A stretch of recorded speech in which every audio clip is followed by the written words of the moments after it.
가치와 성장의 스카입니다. 매매 회전율에 대해서 잠시 알아보는 시간을 갖도록 하겠습니다.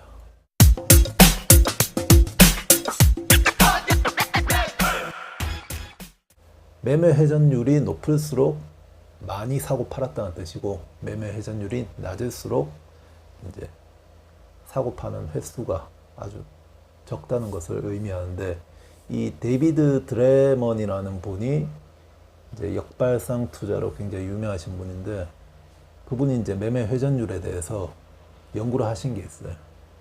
5개 그룹 중에 매매 회전율이 가장 높은 그룹, 많이 사고 판 그룹은 연수익률이 마이너스 5.06이 나왔습니다.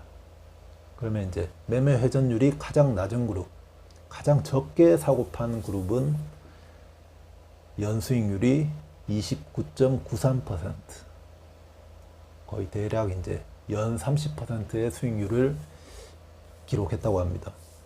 우리가 펀드 같은 경우에 이제 가입할 때 그 펀드 가입하는 그 회사의 사이트에 들어가시면 운용 보고서라고 있어요. 그 펀드, 그 회사의 펀드 개수가 몇 개 있잖아요.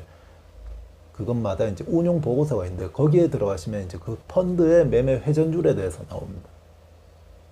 그러면 이제 매매 회전율이 낮은 게 왜 유리하냐 하면, 펀드 같은 경우에도 낮을수록 이제 지금까지 시장에서 낮을수록 수익률이 더 높았다는 것을 볼 수가 있는데, 우리나라 같은 경우에도 이제 신영증권에서 이제 발행한 이제 펀드들이 수익률이 지금 현재까지 좀 많이 높았었거든요. 그런 이제 높은 수익률을 기록했던 펀드들이 매매 회전율이 다 낮았다는 거예요. 뭐 신영증권 마라톤 펀드 같은 경우에도 그렇고, 그 운용 보고서를 꼭 참고하시기 바랍니다. 그러면 이제 매매 회전율이 왜 낮을수록 더 유리하냐? 매매 회전율이 펀드 같은 경우에 100%가 넘어가게 되면, 이제 매매 회전율이 낮은 그룹, 낮은 펀드보다 100% 넘어가는 펀드 같은 경우에는 대체로 이제 수수료, 세금 같은 부분이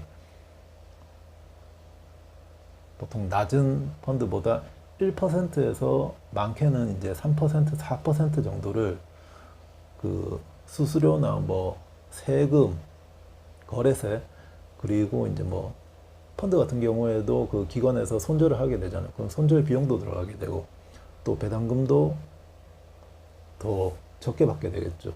그렇다 보니까 그런 비용들이 합해서 나에게 내 눈먼 돈이 사라진다고 볼 수 있죠. 펀드에 가입한 그 눈먼 돈이 1%에서 많게는 3%, 4%까지 지고 들어가는 거예요. 매매 회전율이 많을수록. 그렇기 때문에 운용 보고서에서 매매 회전율을 꼭 참고하시고,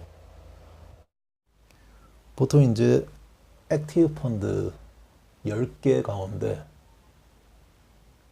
그 인덱스 펀드, 그러니까 시장의 평균을 이기는 펀드는 10개 중에 한두 개밖에 안 된다고 합니다.